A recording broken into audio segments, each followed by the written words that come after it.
بسم الله الرحمن الرحيم بالله من الشيطان الرجيم بسم الله الرحمن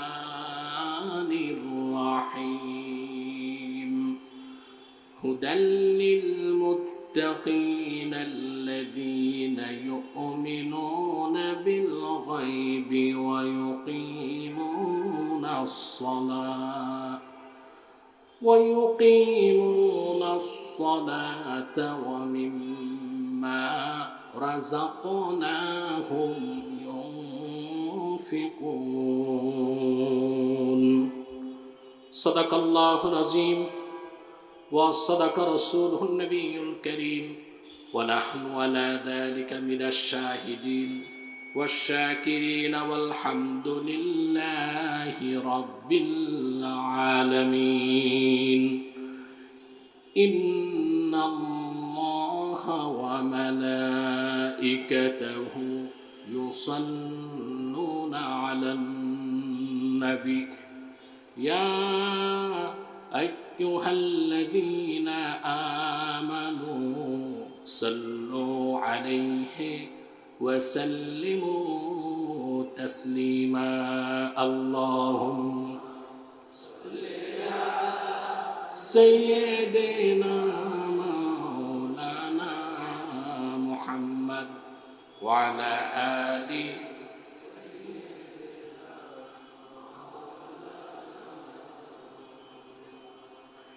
Medina Medina मोमिनों की गुनगुना है दीदारे मदीना आशिकों की तमन्ना है अल्लाहुम्मा सल्ले अला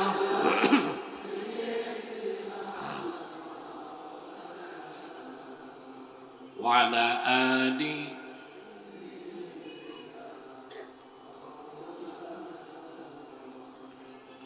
هو الحبيب الذي ترجى شفاعته لكل حول من الأهوال مقتحمي اللهم صل على سيدنا مولانا محمد وعلى آل سيدنا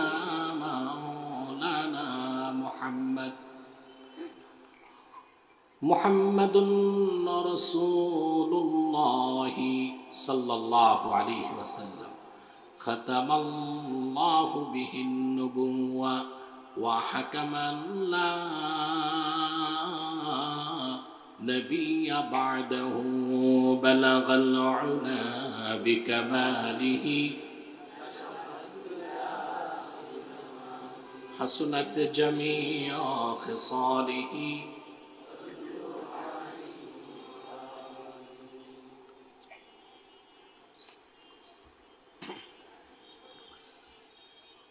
আল মাদানী ফাউন্ডেশন বাংলাদেশ কর্তৃক আয়োজিত পবিত্র সিরাতুন নবী সাল্লাল্লাহু আলাইহি ওয়াসাল্লাম আন্তর্জাতিক ইসলামী মহাসম্মেলনের সম্মানিত সভাপতি হাজারাত উলামায়ে কেরাম, তুলাবায়ে ইজাম, বিভিন্ন প্রান্ত থেকে ছুটে আসা আমার ইমানদার মুসলমান ভাই ও বন্ধুগণ, সকলকে অন্তরের অন্তঃস্থল থেকে জ্ঞাপন করছি মুবারক। সবটুকুন শুকরিয়া আল্লাহ সুবহানাহু ওয়া তাআলার জন্যে, যিনি আজকের এই মুতাবাররাক মাহফিলে আমাদেরকে আসার বসার তৌফিক মেহেরবানি করে ভিক্ষা দান করেছেন। সেজন্য আসুন আমরা সকলে একবার অবনত চিত্তে হৃদয়ের আবেগ অনুভূতি উজাড় করে সমবেত কণ্ঠে বলি আলহামদুলিল্লাহ। অগণিত অসংখ্য দরুদ ও সালাম আল্লাহর সৃষ্টির প্রধান আকর্ষণ বিশ্ব সভার সভাপতি সকল নবী রাসূলগণের মাথার তাজ শামসুল হিদায়াত, বদরুদ্দুজা, সৈয়দুস সাকালাইন, ইমামুল মুরসালিন, খাতামুন নবিয়্যিন আল মুরসালিন, আফতাবে নবুওয়াত, শাহনশাহে রিসালাত, সরকারে দো জাহাঁ, সুলতানুল মদিনা, নবিয়ুল আম্বিয়া, হুজুরে আকরম, নূরে মুজস্সম, নূরুন আলা নূর, সৈয়দিনা হাবিবিনা শফিঈনা মাওলানা মুহাম্মদ সাল্লাল্লাহু আলাইহি ওয়াসাল্লামের উপর আল্লাহ জাল্লা যিকরু, যাকে আজ থেকে ১৫০০ বছর আগে প্রেরণ করেছেন, সর্বশ্রেষ্ঠ ও সর্বশেষ নবী ও রাসূল হিসেবে, যার পরে আজ পর্যন্ত পৃথিবীতে অবশ্যই কোনো প্রকার নবী কিংবা রাসূল অবশ্যই আসে নাই, অবশ্যই এখনো নাই, অবশ্যই কিয়ামত পর্যন্ত আসবে না। সম্মানিত সুধী, নির্ধারিত সময় থেকে অনেক পরে আমি সুযোগ পেয়েছি। আমি দেখেছি দেশের স্বনামধন্য অনেক ইসলামিক স্কলার, পীরমা সাহেবগণ ছিলেন, তারা সুযোগ নিয়েছেন আগে, আর যুবক মানুষকে সুযোগ দিয়েছে পরে। হ্যাঁ, বয়সের দিক থেকে এই প্রায়োরিটি তারা পেতেই পারেন, ঠিক কিনা? তবে আমি চিন্তিত আপনাদের ধৈর্যের ভাত আবার ভেঙে যায় কিনা। সম্মানিত সুধী, আপনারা দুদিন দেশ বরেণ্য আলেমদের জবান থেকে সারগর্ভ বক্তব্য শুনেছেন, আলহামদুলিল্লাহ। কোরআন সুন্নাহ ভিত্তিক যে কথাগুলো হয়েছে, আল্লাহ পাক যেন তা আমাদের স্মৃতির পাতায় স্থায়ী রূপ দান করেন, আর সকল ভুল ভ্রান্তি যেন মেহেরবানি করে তিনি মুছে দেন। বলুন আল্লাহুম্মা আমিন। আজকে আপনাদের সামনে সব দিক লক্ষ্য করে একটি গুরুত্বপূর্ণ বিষয়ে কিছু কথা তুলে ধরতে চাই। সেই লক্ষ্যে কোরআন কারীম সূরাতুল বাকারা শুরু থেকে একটি আয়াতের অংশ বিশেষ আমি তেলাওয়াত করেছি। খুব সংক্ষেপে নির্ভরযোগ্য মুফাসসির এবং মুহাদ্দিসগণের দৃষ্টিকোণ থেকে কিছু কথা আপনাদের সামনে তুলে ধরার চেষ্টা করব, যদি আল্লাহ পাক আমাকে তৌফিক দান করেন। বলুন আল্লাহুম্মা আমিন। আলোচনার পূর্বে আমি আপনাদেরকে বলবো, আমি যেখানে যে মানুষ প্রশ্ন দিয়ে থাকে, যদি দিতে হয় পরিচালক যিনি সাব্বির সাহেব কোথায়, তার হাতে দিবেন। যে প্রশ্নটির উত্তর প্রয়োজন তিনি মনে করেন সেটির উত্তর আমি দিব, কারণ একটি মাহফিল করতে লক্ষ লক্ষ টাকা খরচ হয়, ঠিক কিনা? কিন্তু আপনি এসে একটি প্রশ্ন করবেন, এটা খুব সহজ। সেজন্যে কর্তৃপক্ষ যদি মনে করে প্রশ্নের উত্তরগুলো প্রয়োজন, আমরা ইনশাল্লাহ দেবার চেষ্টা করব। ভূমিকাতে একটি কথাই বলবো, আপনারা যারা এখানে এসেছেন আর বসে আছেন, আসার পেছনে বসার পেছনে পার্থিব জাগতিক কোনো স্বার্থ আমাদের নেই। আমরা এসেছি একমাত্র আল্লাহ তার হাবিব সাল্লাল্লাহু আলাইহি ওয়াসাল্লামের রেজামান্দি হাসিল করার জন্য, ঠিক কিনা বলে? হেঁটে এসেছেন, প্রতি কদমে আল্লাহ পাক 10টি নেকি দান করেছেন। বসে আছেন, প্রতি শ্বাসে 10টি নেকি আল্লাহ তাআলা দিচ্ছেন। যদি বাড়ি যাবার আগে মৃত্যু হয়ে যায়, জিহাদ ফি সাবিলিল্লাহতে মৃত্যুর মতো শাহাদাতের সওয়াব আল্লাহ পাক দান করে দিবেন। বাড়ি থেকে যতদূর মৃত্যু হবে ততটুক জায়গা কবরে বেহেশতের বাগান করে দিবেন। এতে আমরা খুশি না বেজার? সম্মানিত সুধী, কোরআন কারীমের সঙ্গে সম্পর্ক স্থাপন করলে দাম বেড়ে যায়, ঠিক কিনা? অনেক বাড়ে। ইহকালীন কল্যাণ ও পরকালীন মুক্তির জন্য সকল কথাই আল্লাহ তাআলা কোরআন কারীমের মধ্যে বলে দিয়েছে। আমরা সফলতা চাই, কি চাই?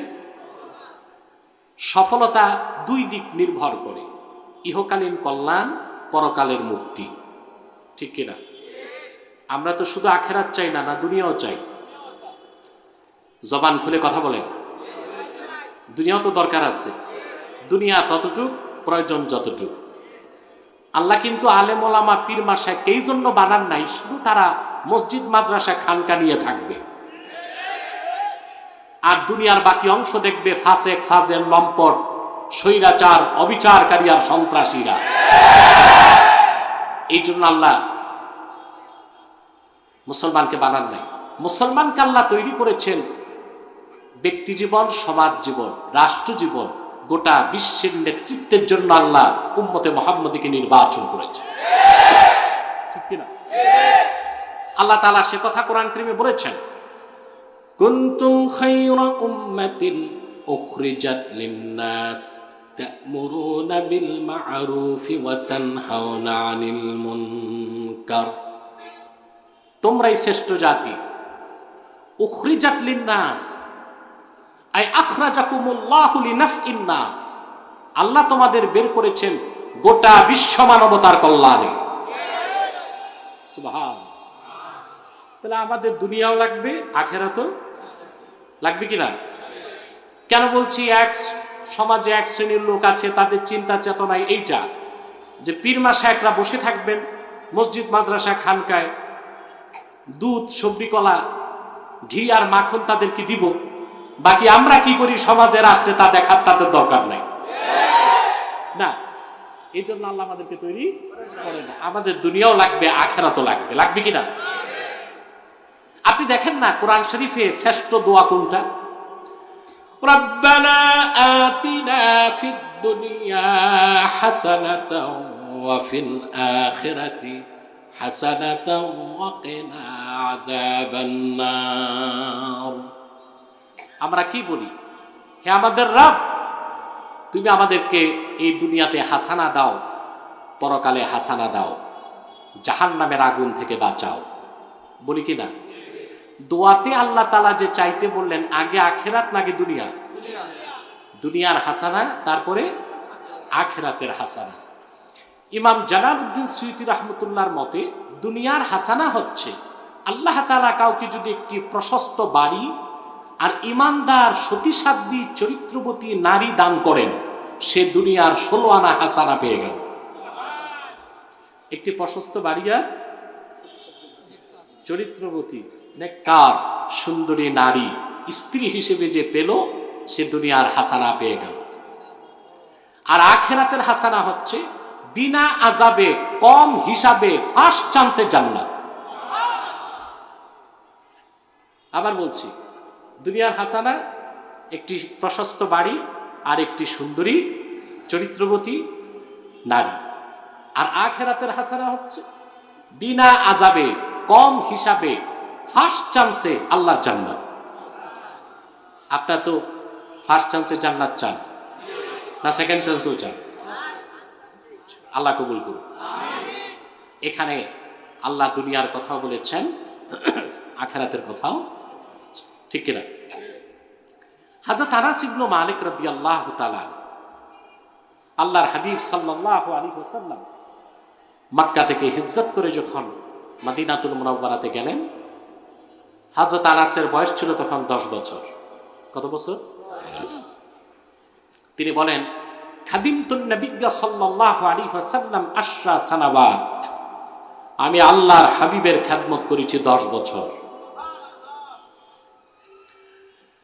তিনি বলেন, আল্লাহর হাবিব যখন মক্কা থেকে হিজরত করে মদিনাতুল মুনাওয়ারাতে আসলেন, আমার মা আমাকে রাসূলুল্লাহর কদমে নিয়ে গেলেন আর বললেন, খুআইদিমুকা আনাস ইয়া রাসূলুল্লাহ, হে আল্লাহর রাসূল, আপনার সাহাবীগণের মধ্যে সবচেয়ে কম বয়সের খাদেম আনাস, আমার কলিজার টুকরা আনাসকে আমি আপনার কদমে সুপর্দ করে দিলাম। এই সন্তান আর আমার দরকার নাই, শুধুমাত্র সারা জিন্দেগি সে আপনি রাসূলুল্লাহর কদমে থেকে খেদমত করে যাবে।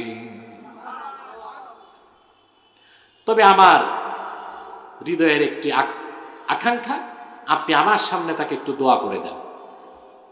আল্লাহর হাবিব সাল্লাল্লাহু আলাইহি সাল্লাম আনাস বিন মালিকের মাথায় হাত রাখলেন, দোয়া করলেন, আল্লাহুম্মা বারিক ফি মালিহি ওয়া আওলাদিহি ওয়া আতিল উমরাহ ওয়াগফির দামবা। আল্লাহ, তুমি আনাসের মালে বরকত দিয়ে দাও, তার আওলাদে বরকত দিয়ে দাও, তার হায়াত লম্বা করে দাও, তার জিন্দেগীর গুনাহগুলো মাফ করে দাও। রাসূল করিম সাল্লাল্লাহু আলাইহি সাল্লাম দোয়া করলেন কয়টি? আল্লাহ তার মালে বরকত দাও, তার আওলাদে বরকত দাও, তার হায়াত লম্বা করে দাও, তার জিন্দেগীর গুনাহ মাফ করে দাও। 4টি দোয়ার 3টেই তো রাসূলুল্লাহ করলেন দুনিয়ার জন্য, একটি আখিরাতের জন্য, ঠিক কিনা বলেন? তাহলে আমরা দুনিয়াও চাই, এই দুনিয়ার বহুমাত্রিক কল্যাণ আর পরকালের নাজাত, এই দুইটা মিলে হচ্ছে ব্যক্তির সফলতা। ব্যক্তির দুনিয়া আছে, আজকে আছে, কালকে নাই। দেখেন না, যিনি হিরো কয়েক ঘন্টায় জিরো হয়ে যায়। সত্য? আল্লাহর কোরআনের সাথে বিরোধিতা করে আর ইসলামকে চ্যালেঞ্জ করলে এটাই হতে হয়। জাতি দেখেছি ইসলামকে বাদ দেওয়া যাবে না। যে ইসলামকে বাদ দিতে যায় আল্লাহ তাকে বাদ দেন। প্রথমে ক্যাবিনেট থেকে, তারপর সংসদ থেকে, তারপর দেশ থেকে মহিলার মতো ঘোমটা মাথায় পালায় যেতে হয়।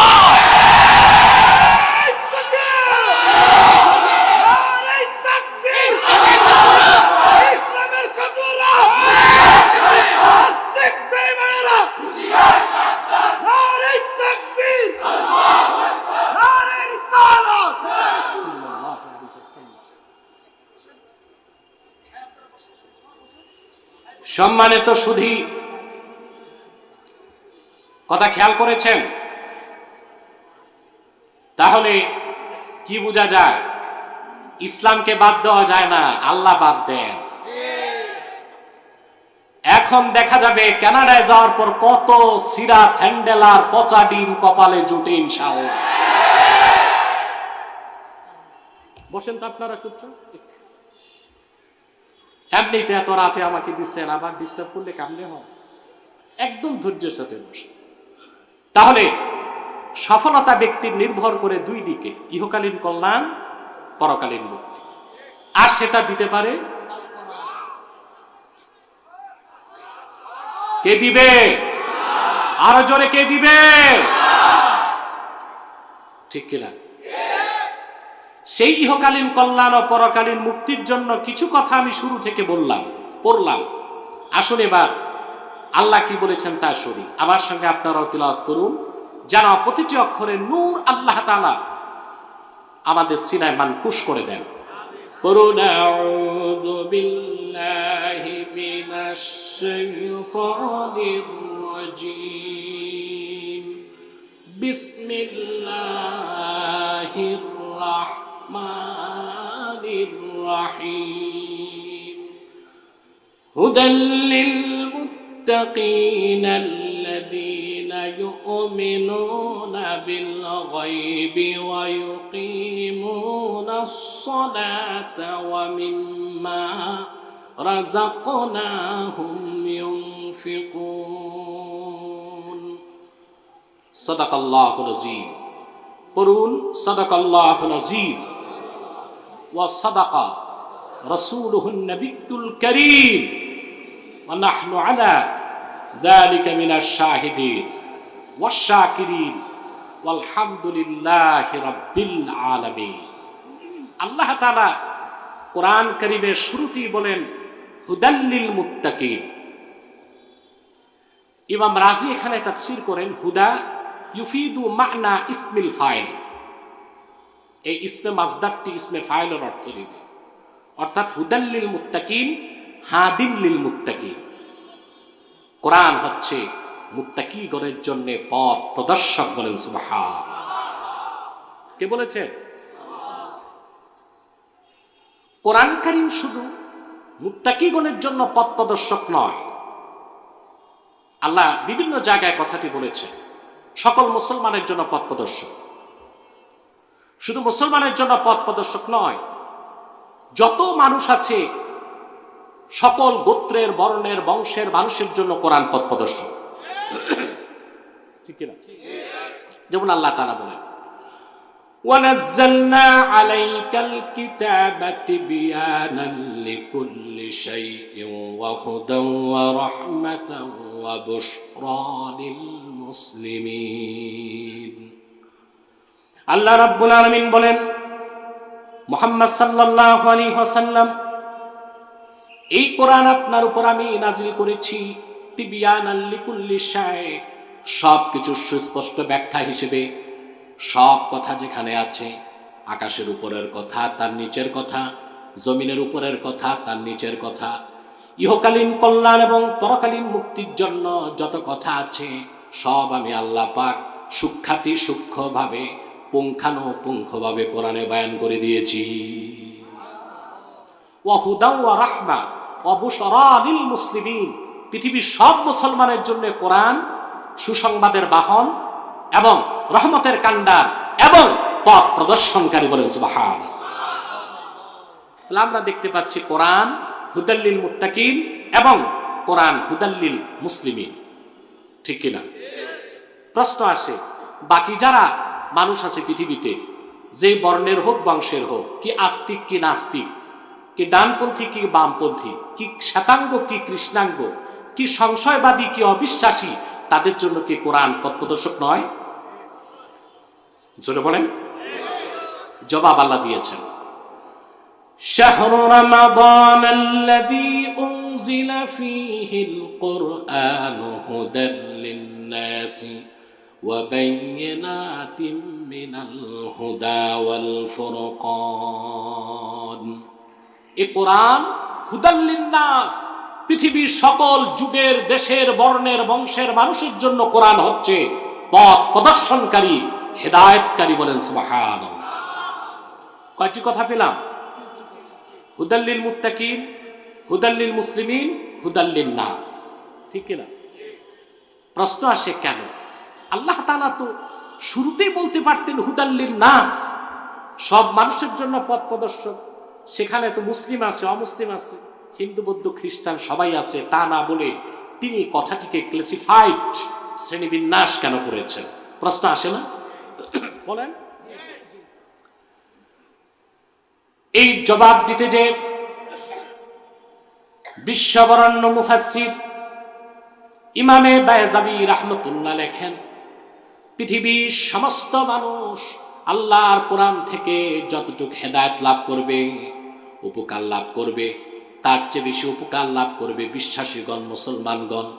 আর যারা মুত্তাকি হয়ে যাবে, তারা আল্লাহর কোরআনের 16 আনা উপকার ও কল্যাণ পেয়ে যাবে। এখন বলুন, আমাদের কি হতে হবে? শুধু মানুষ আছি তাতে চলবে, না মুসলিম হতে হবে? শুধু মুসলিম হলে চলবে, না মুত্তাকি হতে হবে? সুবহানাল্লাহি বিহামদি। আল্লাহ যেন আমাদের প্রত্যেককে মুত্তাকি হিসেবে কবুল করে নেন। বলেন আল্লাহুম্মা আমিন। পাশাপাশি প্রশ্ন আসে, যা ইমামে বায়জাবি সুয়ালে মুকাদ্দারের জবাব দিয়েছেন, কোরআন তো সবার জন্য পথ প্রদর্শক, তারপরও কোরআনের হেদায়েত থেকে যে বঞ্চিত হবে, তার ক্ষেত্রে আমাদের ফায়সালা কি? হেদায়েত থেকে বঞ্চিত হচ্ছে না মানুষ?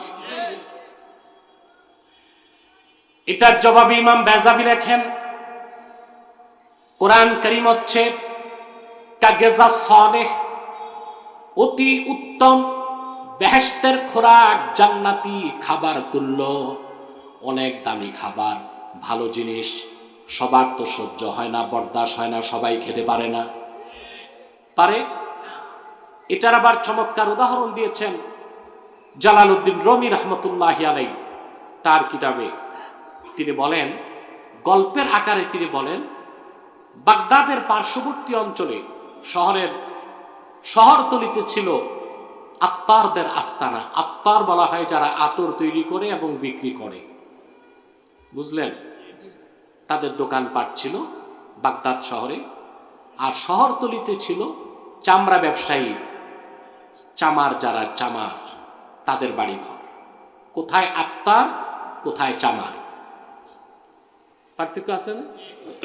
একদল কি, আরেকদল চামড়া ব্যবসা। চামড়ার যে কি গন্ধ তা আপনাদের নতুন করে বুঝাবার দরকার নাই। বুড়িগঙ্গা ঘুরলেই আগে আমরা ট্যানারির বিশ্রী উৎকট গন্ধে অস্থির হয়ে যেতাম, ঠিক কিনা? চামারদের সর্দার চামারদেরকে নসিহত করেছে, তোমরা ভুল ক্রমেও বাগদাদ শহরে গেলে আত্মার যারা আতর ব্যবসায়ী তাদের দোকানের কাছে যাবা না।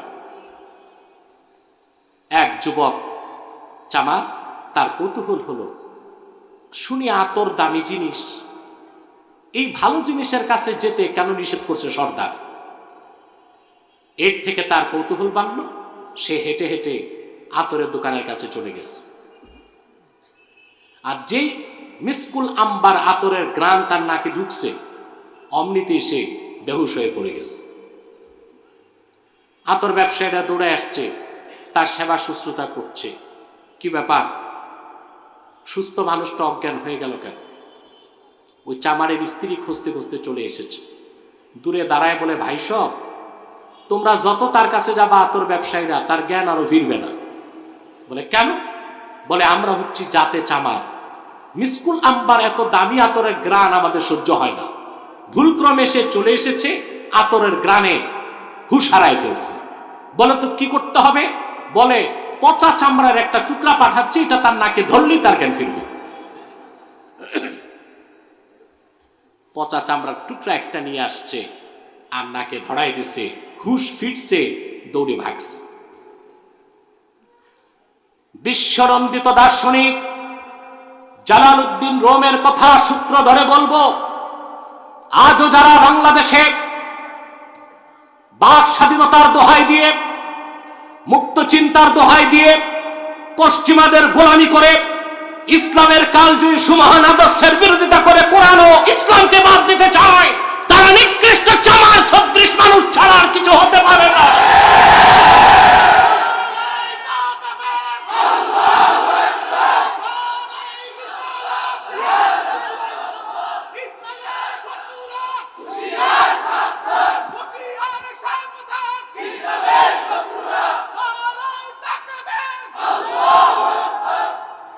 তাহলে আল্লাহর কোরআনের হেদায়েত থেকে যারা বঞ্চিত, দুর্বলতা তাদের, কোরআন শরীফের কোনো দুর্বলতা নাই। ওনারা আবার মাঝে মধ্যে কোরআন শরীফ স্টাডি করে, কায়দা বগদাদিটা পড়ে নেই, কোরআন শরীফ চর্চা করে। বলে আমরাও তো কোরআন হাদিস পড়ি। জিজ্ঞেস করা হয় একটু কায়দা বগদাদিটা পড়েন, তাও কিন্তু পারবে না। এত সহজ কোরআন শরীফ পড়া আর বুঝা, তাহলে মাদ্রাসা কি দরকার? গিরিশচন্দ্র সেন কোরআন কারীমের অনুবাদ করেছে, আমরা জানি, ঠিক কিনা? মনে রাখবেন, সে প্রথম বাংলা অনুবাদক নয়। হিন্দুরা আমাদেরকে ভুল ইতিহাস শিখিয়েছে। কোরআন শরীফের প্রথম বাংলা অনুবাদক বাংলাদেশের মৌলভী আব্দুর রহমান বসুনিয়া, সপ্তম অনুবাদক ছিল গিরিশচন্দ্র সেন। অনুবাদ করতে যেও তাকে আরবি ভাষা পড়তে হয়েছে 17 বছর। কত বছর? জোরে বলেন। আর ওনারা বুদ্ধিজীবী হয়ে গেছে, মানে এতই সহজ ভাবতেছে কোরআন শরীফ পড়বে আর বুঝে যাবে। কোরআন বুঝতে বুদ্ধিতে চলবে না, জ্ঞান লাগবে, হিকমা। তোমরা যেই বুদ্ধি মাথায় রাখো, তার চেয়ে অনেক বেশি বুদ্ধি বানরের মাথায় আছে, হনুমানের মাথায় আছে, বাবুই পাখির আছে, মৌমাছির আছে। বুদ্ধি আছে বলেই তো মৌচাক বানায়, বাবুই তার ঘর বানায়, বানর বান্দরামি করে। কোরআন বুঝতে বুদ্ধিতে চলবে না, বুদ্ধির ফলাফল ভালো হয় না। বুদ্ধি যত বাড়ে, মাথার চুল তত পড়ে। তারপর এক সময় দেখা যায় সাফা চাট স্টেডিয়াম। আমি চিন্তা করে দেখছি, মাথার বাইরেও কিছু নাই, ভিতরেও কিছু নাই, ঠিক না? বাইরেও কিছু নাই, ভিতরেও কিছু নাই। এই কোরআন থেকে উপকার নিতে হিকমা লাগবে, ইলম, ওটা ভিন্ন জিনিস, ঠিক কিনা বলে? তাহলে আমরা কি বুঝলাম? কোরআন কারীম সবার জন্য পথ প্রদর্শক, মুত্তাকিদের জন্য পথ প্রদর্শক, সকল মুসলমানের জন্য পথ প্রদর্শক, সকল মানুষের জন্য পথ প্রদর্শক। আমাদেরকে এখন কি হতে হবে? জোরে বলে। আল্লাহ তাআলা মুত্তাকি কাকে বলা হয় চিন্তা করেছেন? 6666 খানা আয়াতের মধ্যে আল্লাহ তাআলা বিভিন্ন জায়গায় মুসলমানের বিভিন্ন বিশেষণ উল্লেখ করেছেন, ঠিক কিনা? কোথাও উম্মতে মুহাম্মাদিকে বলেছেন মুমিনিন, কোথাও মুসলিমিন, কোথাও মুহসিনিন, কোথাও মুখলিসিন, কোথাও মুখলাসিন, কোথাও জাহিদিন, কোথাও আবেদিন, কোথাও সালেহিন, কিন্তু প্রথম যে বিশেষণটা মুমিনের উল্লেখ করেছেন সেটা হলো হুদাল্লিল মুত্তাকিন। মুমিনের প্রথম বিশেষণটা তিনি নিয়েছেন মুত্তাকিন। কি নিয়েছেন? প্রশ্ন হলো সেই মুত্তাকি হবেন কি করে? যখন কোনো ব্যক্তি ঈমানকে লালন করে সে মুমিন, যখন কেউ শিরক এবং কুফরকে লালন করে সে কাফের ও মুশরিক, যখন কোনো ব্যক্তি তাকওয়াকে হৃদয়ে ধারণ করে তারই নাম মুত্তাকি। এখন তাকওয়া কাকে বলে? কোরআন শরীফে 6টা জিনিসকে আল্লাহ তাকওয়া বলেছেন। কয়টা? জোরে বলেন। 1, আল্লাহ তাআলা খাশিয়াতকে, ভয়কে তাকওয়া বলেছেন। যেমন আল্লাহ রাব্বুল আলামিন সূরা লুকমানে 33 নম্বর আয়াতে আল্লাহ তাআলা বলেন, ইয়া আইয়ুহান নাসুত্তাকু রাব্বাকুম ওয়াখশাউ ইয়াওমান লা ইয়াজজি ওয়ালিদুন আন ওয়ালাদিহি ওয়ালা মাওলুদুন হুয়া জাজিন আন ওয়ালিদিহি শাইআ। এখানে আল্লাহ তাআলা ইত্তাকু রাব্বাকুম ওয়াখশাউ, এখানে তাকওয়া বলতে আল্লাহ বুঝিয়েছেন খাশিয়াতকে, আল্লাহর ভয়কে। সূরা ফাতাহে 26 নম্বর আয়াতে আল্লাহ তাআলা ঈমানকে তাকওয়া বলেছেন। ঈমানকে কি বলেছেন? যেমন আল্লাহ তাআলা বলেন, ফাআনজালাল্লাহু সাকিনাতাহু আলা রাসূলিহি ওয়া আলাল মুমিনিন ওয়া আলজামাহুম কালিমাতাত তাকওয়া। আল্লাহ পাক তার রাসূল মুহাম্মদ সাল্লাল্লাহু আলাইহি ওয়াসাল্লামের উপর এবং সাহাবায়ে কেরামের উপর সাকিনা নাজিল করেছেন এবং রাসূল করিম সাল্লাল্লাহু আলাইহি সাল্লামের সোহবতের কারণে সাহাবায়ে কেরামকে তাকওয়ার উপর প্রতিষ্ঠিত করেছেন। এখানে তাকওয়া মানে ঈমান। তাকওয়া মানে কি? আবার আল্লাহ তাআলা তওবাকে তাকওয়া বলেছেন সূরাতুল আরাফ 96 নম্বর আয়াতে। আল্লাহ রাব্বুল আলামিন বলেন, ওয়ালাউ আন্না আহলাল কুরা আমানু ওয়াত্তাকাউ লাফাতাহনা আলাইহিম বারাকাতিম মিনাস সামাই ওয়াল আরদ ওয়ালাকিন কাযযাবু ফাআখাযনাহুম বিমা কানু ইয়াকসিবুন। ওয়ালাউ আন্না আহলাল কুরা আমানু ওয়াত্তাকাউ আই আমানু ওয়া তাবু, যদি জনপদের মানুষগুলো ঈমান আনতো, তওবা করত। এখানে তাকওয়ার অর্থ কি ভাই? কথা বলেন। জনপদের মানুষ যদি ঈমান আনতো, তওবা করত, আমি সেই জনপদের মানুষের জন্য আকাশ ও জমিনের বরকতের সব দরজা খুলে দিতাম। এটার প্রমাণ পান আপনারা যে ঈমানদার ঈমান চর্চা করলে, তওবা করলে আল্লাহ যে বরকত রাখেন, এটার প্রমাণ পান। সেটার প্রমাণ আমরা পেয়েছি করোনা পরিস্থিতিতে। করোনায় সারা দুনিয়া বিপর্যস্ত হয়েছে, একটি মুসলিম রাষ্ট্র বিপর্যস্ত হয় না। কিছুটা পানিশমেন্ট হয়েছে, কিন্তু পশ্চিমারা যেভাবে মার খেয়েছে করোনায়, ওই রকম আযাব গজব একটি মুসলিম রাষ্ট্রে আল্লাহ তাআলা দেন নাই। তার উজ্জ্বল উদাহরণ হচ্ছে আমাদের বাংলাদেশ, যেই দেশটিতে লোক আছে 17,46,00,000। কত? ছোট্ট একটা দেশ, 17,46,00,000 মানুষ এই দেশে বসবাস করে। সেই দেশে করোনায় কতটুকু ক্ষতি হয়েছে। যুক্তরাষ্ট্রে যেখানে লক্ষ লক্ষ মানুষ মরেছে, ইউরোপে, আমেরিকায় মানুষের মৃত্যু, লাশের মিছিল দেখেছে মানুষ। বাংলাদেশে করোনায় সেই পরিস্থিতি হয় নাই। এই যে বাংলাদেশ করোনার আযাব থেকে রক্ষা পেয়েছে, তার অর্থনৈতিক প্রবৃদ্ধি ঘটেছে, এটা সরকারের কোনো কৃতিত্ব নয়, এটা আল্লাহর কোরআনের বরকত। কারণ আমি বলে থাকি, আরব বিশ্বকে বাদ দিলে সারা দুনিয়ায় এত কোরআনের মাহফিল হয় না যত বাংলাদেশে হয়। দুনিয়ার কোথাও এত মসজিদ নেই যত বাংলাদেশে আছে। দুনিয়ার কোথাও এত মাদ্রাসা নেই যত বাংলাদেশে আছে। এই দেশে কোরআনের মাহফিলগুলো থেকে কোরআনের আওয়াজ হচ্ছে, মসজিদের মিনারে আযান হচ্ছে, মাদ্রাসাগুলোতে কোরআনের তেলাওয়াত হচ্ছে বলে করোনার আযাব থেকে বাংলাদেশ রক্ষা পেয়েছে। ঠিক কিনা বলেন? আমরা যদি আরেকটু ভালো হইতে পারতাম, আল্লাহর শুকরিয়া আদায় করতাম, ঈমানের উপর মজবুত থাকতাম, পুরাপুরি তওবা করতাম, আমাদের দেশে রহমত বরকত আরো বেশি আসতো, ঠিক কিনা বলেন?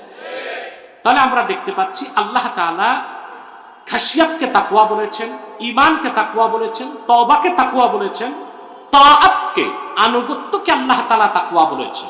তিনি বলেছেন আন আনযিরু আন্নাহু লা ইলাহা ইল্লা আনা ফাত্তাকুন, আই আতিউন। এখানে তাকওয়া অর্থ ইতাআত। 5 নাম্বার, গুনাহ থেকে বাঁচাকে আল্লাহ তাকওয়া বলেছেন। আল্লাহ তাআলা বলেন ওয়াতুল বুয়ুতা মিন আবওয়াবিহা ওয়াত্তাকুল্লাহা লাআল্লাকুম তুফলিহুন। এখানে আল্লাহ তাকওয়া বলেছেন, গুনাহ থেকে বাঁচাকে। 6 নাম্বার, ইখলাসকে আল্লাহ তাকওয়া বলেছেন। আল্লাহ তাআলা বলেন যালিকা ওয়া মান ইউআযযিম শাআইরাল্লাহ ফাইন্নাহা মিন তাকওয়াল কুলুব। এখানে তাকওয়া মানে ইখলাস। তাকওয়া মানে কি? তাহলে যেই বান্দার ভিতরে 6টা বৈশিষ্ট্য একত্রিত হবে সে মুত্তাকি। আর মুত্তাকির আরেক নাম হচ্ছে বিনা আযাবে আল্লাহর জান্নাতি। কটা জিনিস? 1, ঈমান, যার ঈমান পরিপূর্ণ হয়ে যাবে। 2 নাম্বার হচ্ছে আল্লাহর ভয় যার অন্তরে থাকবে। 3 নাম্বার হচ্ছে যে ব্যক্তি পরিপূর্ণ তওবা করবে। 4 নাম্বার হচ্ছে যে ব্যক্তি কোরআন সুন্নাহর অনুসরণ করবে। 5 নাম্বার হচ্ছে যে ব্যক্তি আল্লাহর ভয়তে গুনাহ ছেড়ে দিবে। 6 নাম্বার হচ্ছে যার আমলে ইখলাস থাকবে। এই 6টা জিনিস যার মধ্যে চলে আসবে তার নাম মুত্তাকি। বলেন সুবহানাল্লাহ। আল্লাহ তাআলা বলেছেন হুদাল লিল মুত্তাকিন, কোরআন হচ্ছে মুত্তাকিদের জন্য পথ প্রদর্শক। বলেন সুবহানাল্লাহ। সে তাকওয়া অর্জন করে মুত্তাকি হবেন? কথা বলে না। মুত্তাকি হবার আরেকটি উপকারিতা আমি বলে দিচ্ছি। আল্লাহর হাবিব মুহাম্মদ সাল্লাল্লাহু আলাইহি ওয়াসাল্লামের ঈমানদার প্রত্যেক উম্মত জান্নাতে যাবে। আবার বলছি, আল্লাহর হাবিব মুহাম্মদ সাল্লাল্লাহু আলাইহি ওয়াসাল্লামের প্রত্যেক ঈমানদার উম্মত যত বড় কবিরা গুনাহগার হোক, সে কোনো না কোনো একদিন জান্নাতে যাবেই যাবেই যাবে। কেউ ফার্স্ট চান্সে, কেউ সেকেন্ড চান্স। আপনার কোনটা? ফার্স্ট চান্সের জান্নাত চান? যদি আপনাদের ভ্রমণ বিলাস থাকে যে একটু ফার্স্ট চান্সে জাহান্নামে যে দেখি নিলাম আবু জেহেল আবুল হাব কই আছে, সাক্ষাৎ করে পরে তো জান্নাতে যাবই, এরকম শখ নাই তো? রাসূলুল্লাহর প্রত্যেক উম্মত জান্নাতে যাবে, এতে সন্দেহ আছে? এটা আল্লাহ তাআলার সাথে তার হাবিবের চুক্তি হয়ে গেছে। চুক্তিনামা কোরআন শরীফে আছে। চুক্তিনামা কোথায়? আল্লাহ রাব্বুল আলামিন বলেন ওয়ালা সাউফা ইউতিকা রাব্বুকা ফাতারদা। মুহাম্মদ সাল্লাল্লাহু আলাইহি সাল্লাম, আপনাকে আল্লাহ তাআলা আখিরাতে এত দিবেন, এত কথা আপনার শুনবেন যে আপনি রাসূল রাজি হয়ে যাবেন। সুনান আবি দাউদ সাক্ষী। আল্লাহর হাবিব বলেছেন সাহাবীরা শোনো, কাল হাসর ময়দানে, কিয়ামতে, পরকালে আমি রাসূল যতক্ষণ রাজি না হব আল্লাহ আমাকে দিতেই থাকবেন। একটু আস্তে বললেন সুবহানাল্লাহ। আল্লাহর হাবিব বললেন সাহাবীরা সাক্ষী থাকো, আমি রাসূল তোমাদের সঙ্গে ওয়াদা করে যাই, লা আরদা ওয়া ওয়াহিদুম মিন উম্মতি ফিন্নার। আমার একজন কালেমা পড়েছে এমন উম্মত যতক্ষণ জাহান্নামে থাকবে আমি রাসূল রাজি হব না।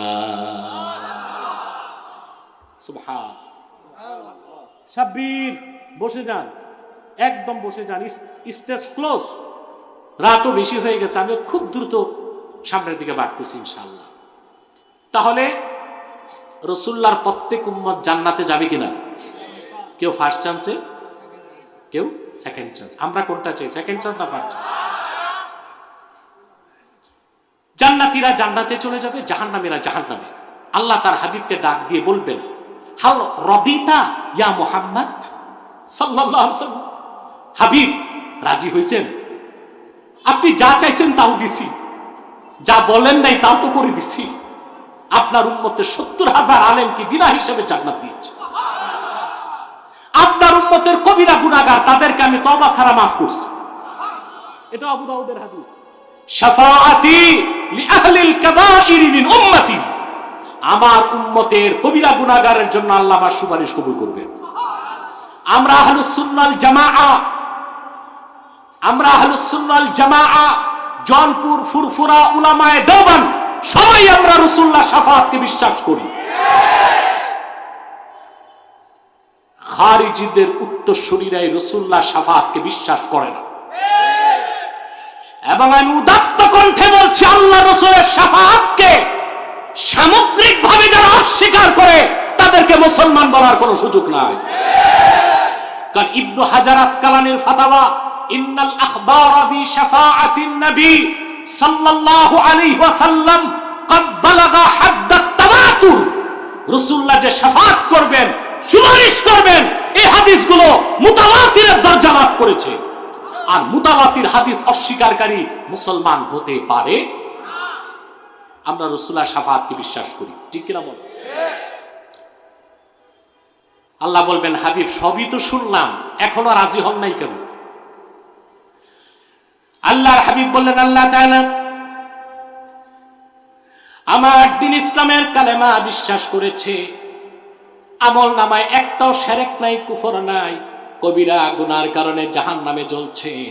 আমার এমন উম্মত এখনো তো জান্নাত পায় নাই, আমি রাহমাতুল লিল আলামিন কেমন করে রাজি হয়ে যাব? আল্লাহ পাক মালিককে ডেকে বলবেন, রে মালিক, আমার হাবিবের সঙ্গে আমার ওয়াদা, যতক্ষণ আমার হাবিব রাজি না হন আমি ওনার কথা শুনতেই থাকবো। তুমি জাহান্নামের দরজা খুলে দাও। আমার হাবিবের রক্ত ঝরা দিন ইসলামের কালেমা একবার যারা মুখে উচ্চারণ করেছে, অন্তরে বিশ্বাস করেছে, তাদের সবাইকে জাহান্নাম থেকে নিষ্কৃতি দিয়ে আমার জান্নাতে ঢুকায় দাও। মালিক ডেকে বলবেন, ইয়া রাসূলুল্লাহ, ইয়া হাবিবাল্লাহ, আপনার হাবিবের ঈমানদার উম্মত। কি বলবো মুসলমান, রাসূলুল্লাহর উম্মত, উম্মতে মুহাম্মাদি যদি হইতে পারেন, আর কোনো কারণে যদি জাহান্নামে যান, ওখানেও জাহান্নামেও আপনি ভিআইপি ব্যবস্থা পাবেন। সুবহানাল্লাহ। অর্থাৎ জাহান্নামে কাফের মুশরিক যেখানে থাকবে আপনি ওখানে থাকবেন না। সুবহানাল্লাহ বলবেন না? বাহ, ঘুমে ঘুমে সুবহানাল্লাহ বলতেছেন। কে কে ঘুমান একটু হাতটা উঠান না দেখি।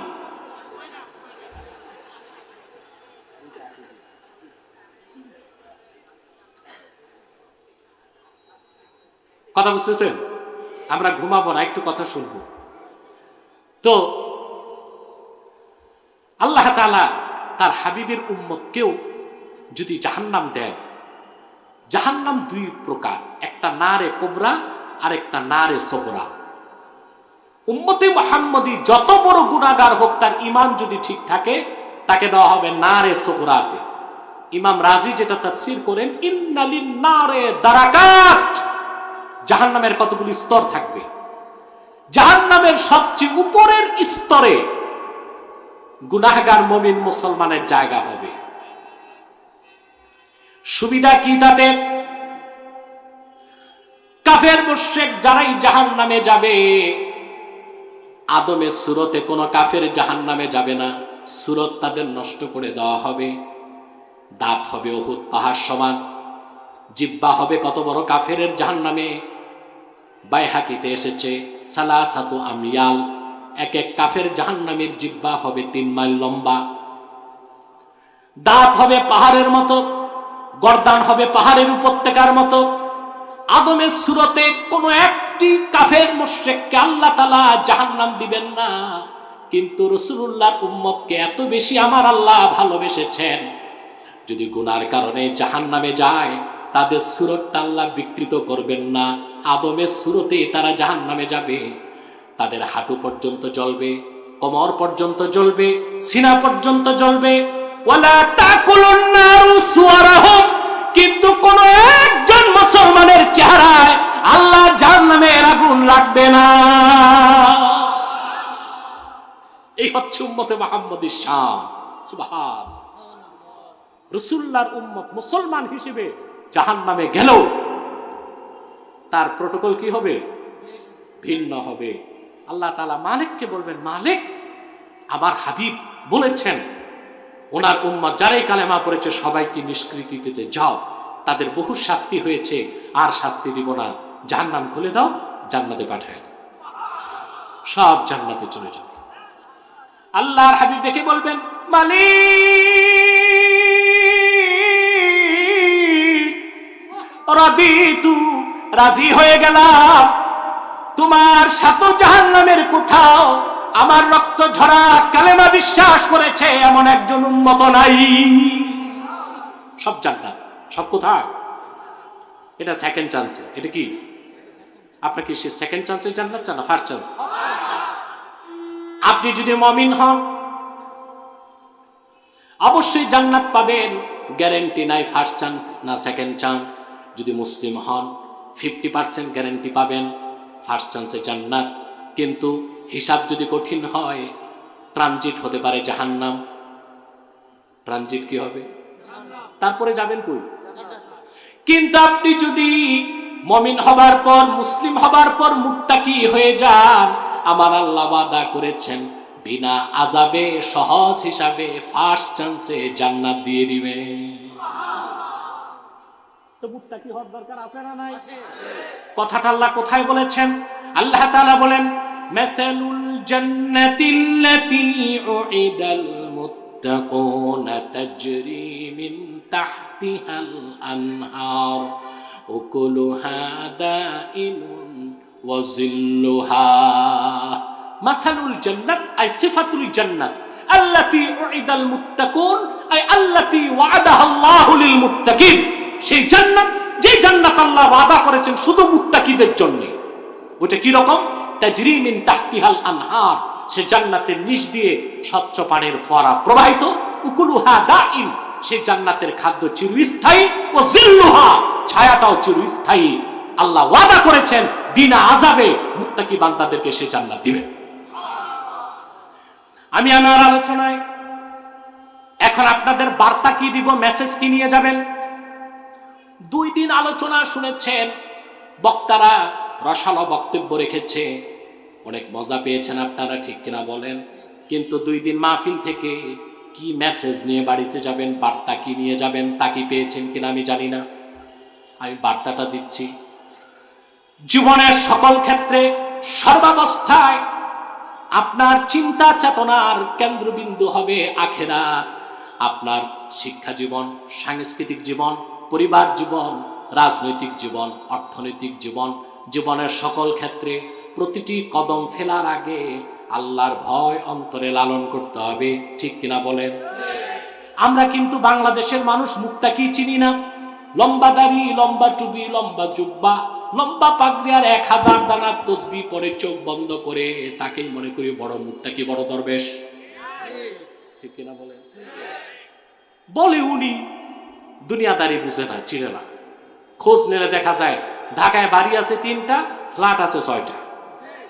দুনিয়া বুঝে না, ঠিক কিনা? কথা বলে না। বাড়ি বুঝে, গাড়ি বুঝে। আর কিছু তো আলেম হয়ে গেছে এখন, আমি হাদিসের ভাষ্য অনুযায়ী বলবো ওলামায়ে সু, এদের নাম দিছি আমি ওলামায়ে হালুয়া রুটি। ওলামায়ে হালুয়া রুটি। ওনাদের সমস্ত সাধনার মূল হচ্ছে স্বার্থ রক্ষা করা। না, আমার জান আমার মাল আল্লাহর দ্বীনের জন্য হবে, দ্বীনদারদের জন্য হবে। ওলামায়ে কেরাম নির্মম নির্যাতন বরদাস্ত করবে, আর আপনি খানকায় বসে জিকির চালায় যাবেন।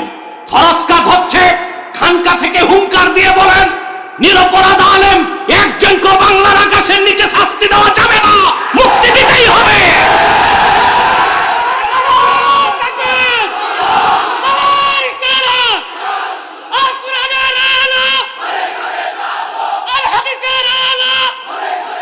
আমার দেশে দেখতে পাই 7 খুনের নিকৃষ্ট হত্যাকারীর হাতে করা থাকে, রশি থাকে না। আলেমের কোমরে রশি বেঁধে টানার অধিকার কে দিয়েছে তোমাদেরকে?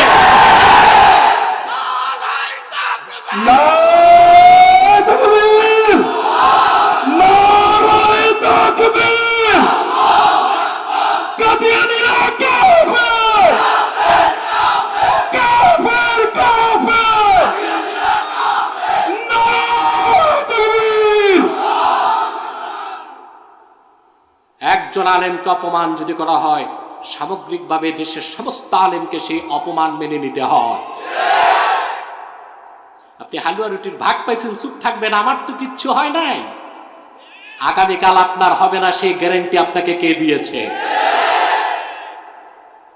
আমি বলবো ওলামায়ে হালুয়া রুটি যারা, এবার একটু কথা বলুন। আমরা সহিংসতায় বিশ্বাসী নই, আমরা সন্ত্রাসে বিশ্বাসী নই, তবে আমাদেরও বাংলাদেশে সম্মানের সাথে বেঁচে থাকার অধিকার আছে। বাংলাদেশের স্বাধীনতার মূল চেতনা ইসলাম ও মুসলমান। মুসলমানের সংখ্যাধিক্যের কারণেই 1947 বাংলাদেশ পূর্ব পাকিস্তান হয়েছে। তারই ধারাবাহিকতায় 1971 সালে লক্ষ লক্ষ মুসলমানের রক্তে বাংলাদেশ স্বাধীন হয়েছে। সেই বাংলায় ইসলাম নিয়ে বেঁচে থাকতে চায়, ইসলামকে বুকে লালন করে মরতে চায়। আল্লাহর আকাশের নিচে বাংলার শ্রেষ্ঠ সন্তান হচ্ছে ওলামায়ে কেরাম, ইসলামপন্থী কোরআনপন্থীরা, ঠিক কিনা বলে? তাদের বেইজ্জতকে বরদাস্ত করে নেওয়া হবে না। আমরা রিকোয়েস্ট করছি, আমাদের কাছে তো ট্যাঙ্ক কামান নাই, রিকোয়েস্ট করছি আমরা একটু বিবেচনা করুন। আহামরি কোনো অপরাধ করে ফেলেনি তারা,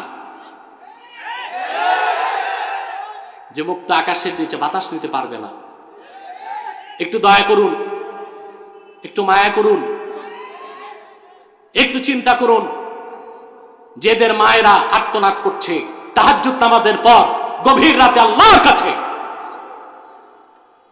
তাদের সন্তানদের চোখ থেকে অশ্রুর ফোঁটা ঝরছে, তাদের স্ত্রীরা স্বামী বেঁচে থাকতো বিধবার মতো জীবনযাপন করছে, এদেশের মুসলমানের কলিজায় রক্তের ক্ষরণ হচ্ছে।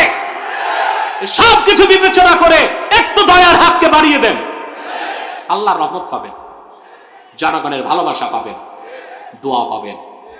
এটা থ্রেট নয়, এটা রিকোয়েস্ট। আমরা সবাই এই রিকোয়েস্টটা করি, ঠিক কিনা? করি কিনা? আল্লাহ কবুল করুন, আল্লাহ মঞ্জুর করুন, বলুন আল্লাহুম্মা আমিন। তাহলে যে কথাটি বলছিলাম, তাকওয়া বহুত বড় জিনিস। তাকওয়া হৃদয়ে লালন করতে হবে, সত্যিকার মুত্তাকি হতে হবে, ঠিক কিনা? আপনি দাড়ি টুপি জুব্বা কুর্তা জিকির ফিকির করলেন, কিন্তু কোরআনের মূল থেকে দূরে সরে আছেন, আপনি ওলামায়ে হাক্কানি নয়, ওলামায়ে হালুয়া রুটি। আমার ভাইয়েরা, এই দাড়ি, এই পাগড়ি, এই টুপি, এই জুব্বা, এর নাম তাকওয়া নয়, এর নাম লেবাসুত তাকওয়া। এটার নাম কি? আচ্ছা বলেন তো, আগে চাকরি না আগে ইউনিফর্ম?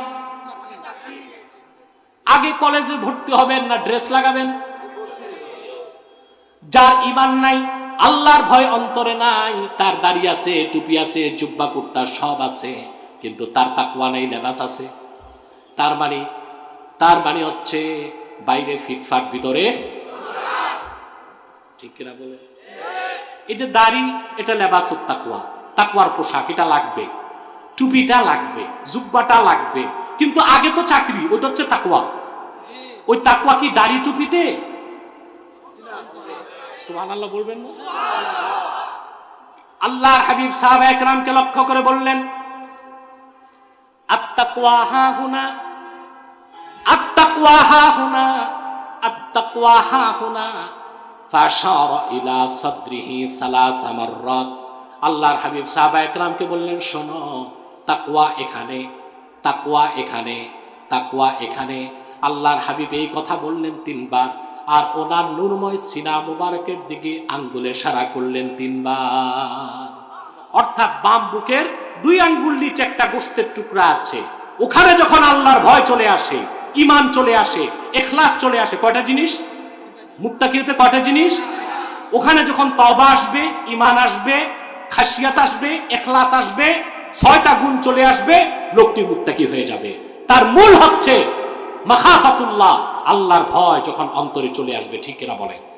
আজ আল্লাহকে যখন মানুষ হৃদয় থেকে ভয় পাবে, তখন সে আর চুরি করবে না, সন্ত্রাস করবে না, খাদ্যে ভেজাল মিশাবে না, খুন খারাপি করবে না। আজকে আমার দেশের ক্রাইসিস কি? 2টা ক্রাইসিস, একটি হচ্ছে দুর্নীতি, আর একটি হচ্ছে সন্ত্রাস। একটি দুর্নীতি, আরেকটি কি? সহিংসতা, ঠিক কিনা বলে? আছে বাংলাদেশে।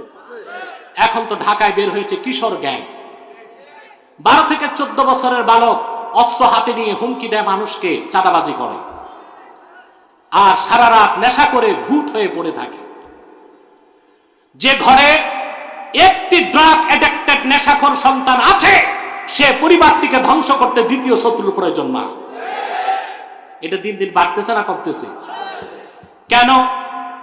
এত স্কুল হচ্ছে, কলেজ হচ্ছে, ভার্সিটি হচ্ছে, এত ও লেভেল হচ্ছে, এ লেভেল হচ্ছে, শিক্ষা প্রতিষ্ঠান তো বেড়েই চলছে, চরিত্রবান মানুষ কেন পাই না? মানুষ যত প্রমোশন পেয়ে বড় পদ লাভ করে, তত বড় সে দুর্নীতিবাজ হয়ে যায়, ঘুষ খায়। ঠিক কিনা বলেন? প্রেসিডেন্ট একটা সুন্দর কথা বলেছেন, দুর্নীতি দমনকে তাদের নিজেদের ভিতরে দুর্নীতি আগে খোঁজে দেখা উচিত। অর্থাৎ অর্থাৎ ভূত তাড়াতে সরিষার ভিতরে ভূত ঢুকছে বাংলাদেশে। প্রত্যেক ডিপার্টমেন্টে শুধু দুর্নীতি আর দুর্নীতি। ঠিক কিনা বলেন? আমি বলে থাকি, পিস্তল ঠেকিয়ে ডাকাতি করা যত বড় ডাকাতি, তার চেয়ে বড় ডাকাতি ফাইল ঠেকায় কলমের খোঁচায় ঘুষ খাওয়া। এই দুর্নীতি বাড়তেছে বাংলাদেশে, সন্ত্রাস বাড়তেছে। উচ্চ শিক্ষিতরা কত বড় লম্পট হয়, বদমাইশ হয়, তা তাদের কর্মে ফাঁস হইলে বোঝা যায়। কেন? শিক্ষার তো অভাব ছিল না। এমবিবিএস, আবার ঢাকা বিশ্ববিদ্যালয় থেকে ডিগ্রি, আবার পিজি থেকে এমফিল, এত শিক্ষা দীক্ষার পরে মানুষ এত গ্রেড সম্পন্ন লুচ্চা। ঠিক কিনা বল? আমি ধন্যবাদ জানাই সরকারকে যে লম্পট থেকে ক্যাবিনেটকে তারা মুক্ত করেছে। এইরকম প্রশংসনীয় কাজগুলো করে যাক তারা, এদেশের মুসলমানের দোয়া পাবে তারা। ঠিক কিনা বলেন? দেখছেন, শিক্ষা তো তাকে রক্ষা করতে পারলো না। নেশা, সন্ত্রাস, দুর্নীতি, অবৈধ কাজ, অন্যায়, হারাম, এগুলো শিক্ষা ডিগ্রি দিয়ে আপনাকে রক্ষা করা যায় না। সেজন্য লাগবে তাকওয়া ভিত্তিক শিক্ষা। আমার দেশে শিক্ষাকে দুই ভাগ করা হয়েছে, একটা কর্মমুখী, একটা ধর্মমুখী। অর্থাৎ মাদ্রাসায় যারা পড়বে ওরা ধর্ম শিখবে, আর স্কুল কলেজে যারা পড়বে ওরা কর্ম শিখবে। ভাগ হয়ে গেছে কিন্তু দুইটা। মাদ্রাসায় যারা পড়বে ওরা কি, আর স্কুলে যারা, কলেজে যারা পড়বে, ঠিক আছে, আমাদের কোনো আপত্তি নাই। তবে মাদ্রাসায় যারা পড়ে ওদেরকে রাষ্ট্র চালাতে দেন। কিন্তু দিচ্ছেন তো ওই যে যারা কর্মমুখী শিক্ষায় শিক্ষিত হয়েছে, তখনই তো তারা রাষ্ট্রের 12টা বাজায় দিচ্ছে। কি বলবেন? যারা কোরআনের শিক্ষায় শিক্ষিত তারা কি রাষ্ট্র চালাতে পারবে না? কতটুক চালাতে পারে একবার চান্স দিয়ে দেখেন। পুরা চান্স না দিলেও কিছুটা সাথে রাখেন। ঠিক কিনা? দেখেন তারা পারে কিনা। এমন কোন ডিপার্টমেন্ট নাই, এমন কোন বিদ্যা নাই, এমন কোন জ্ঞান নাই যেটা একজন আলেম ইচ্ছে করলে পড়াশোনা করে জানবে না, বুঝবে না। কারণ আলেমের কাছে আছে কোরআনের নূর, তার কাছে মহাসমুদ্রের জ্ঞান, মহাসমুদ্রের তীরে সে দাঁড়িয়ে আছে। কোরআনের শিক্ষার্থী, হাদিসের শিক্ষার্থী, তোমার দর্শন, তোমার বিজ্ঞান, তোমার প্রযুক্তি, তোমার physics, chemistry, zoology, botany, cosmology, theology, এই সব হচ্ছে একজন যোগ্য আলেমের কাছে আদর্শ লিপির মতো। তার প্রমাণ জাতি পেয়েছে, পায় নাই? একবার না কয়েকবার। এখন তো আর আমার প্রতিপক্ষ নাই, এরা আর কেউ বসতে চায় না। কারণ বসলেই গোবর ফাঁস। গোবর ফাঁস হইলে তেলাবিদ থেকে যে পয়সা সেটা বন্ধ হয়ে যাবে। যাক, বসলেও আমাদের লাভ, না বসলেও। প্রিয় ভাই বন্ধুগণ, তাহলে আমাদেরকে শুধু এই যে ভাগ করবেন না কর্মমুখী আর ধর্মমুখী, বরং শিক্ষা দুই ভাগ করেন, কর্মমুখী শিক্ষা, আখিরাতমুখী শিক্ষা। কি মুখী? অর্থাৎ যে শিক্ষা মানুষের মধ্যে নৈতিকতা সৃষ্টি করবে, যে শিক্ষা মানুষের চরিত্র গঠন করবে, যে শিক্ষা মানুষকে ন্যায় অন্যায় চিনাবার, পার্থক্য করার জ্ঞান দিবে। এই রকম শিক্ষা পেতে হলে প্রাইমারি থেকে বিশ্ববিদ্যালয় পর্যন্ত কোরআন ও হাদিসের শিক্ষাকে বাধ্যতামূলক করতে হবে। কিন্তু আমাদের দুঃখটা কোথায় জানেন? থেকে এখন তো 2022 সাল থেকে মাধ্যমিক ও উচ্চ মাধ্যমিকে ইসলাম শিক্ষা বই থাকবে, কিন্তু পরীক্ষা হবে না, যেন ভুলেও কোনো ছাত্র ইসলাম শিক্ষা বই না ধরে। এটা হচ্ছে একটা কাজ। দ্বিতীয় কাজ হচ্ছে নবম শ্রেণী থেকে গ্রাজুয়েশন পর্যন্ত বায়োলজিতে বিবর্তনবাদ, ডারউইনের বানর তত্ত্ব ঢুকাই দিছে।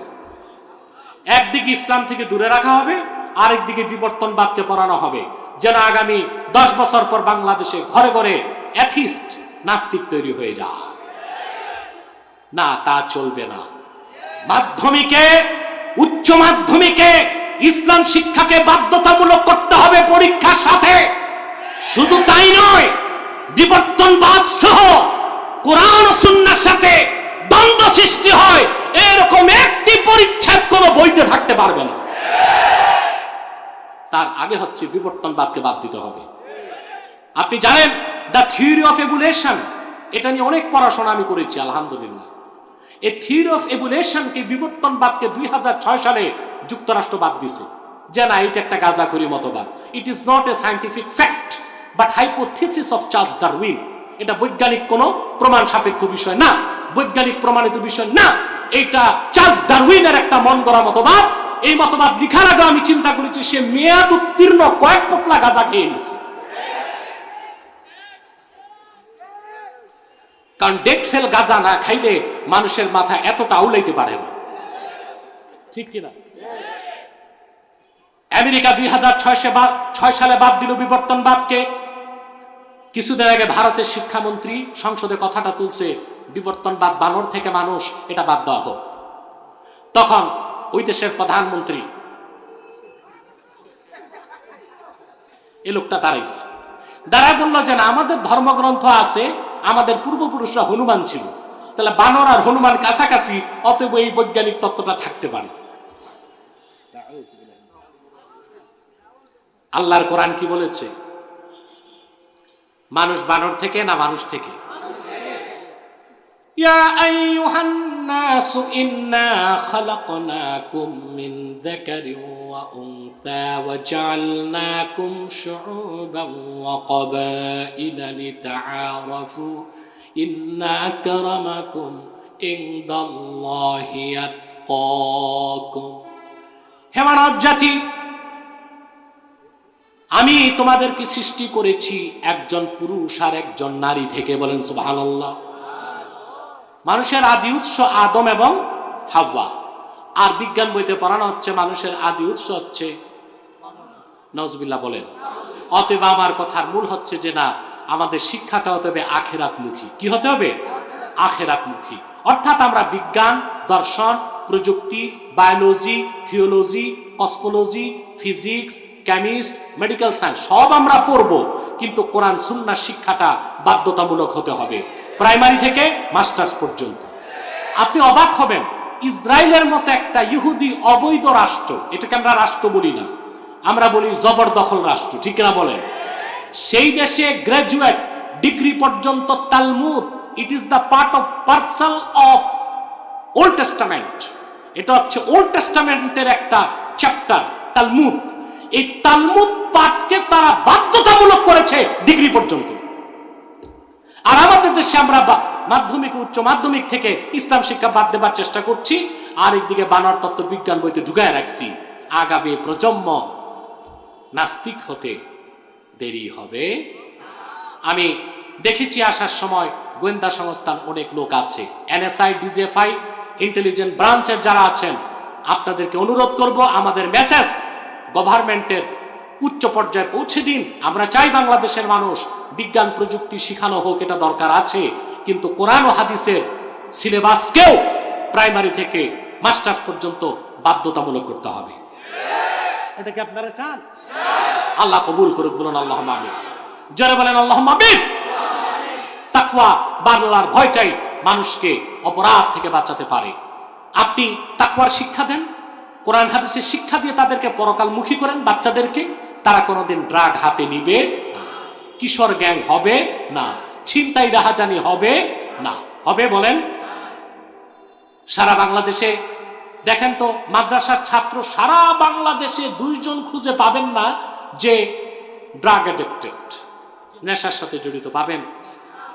কিশোর গ্যাংয়ের 1 জন সদস্য মাদ্রাসায় পড়ে পাবেন? কথা বলেন।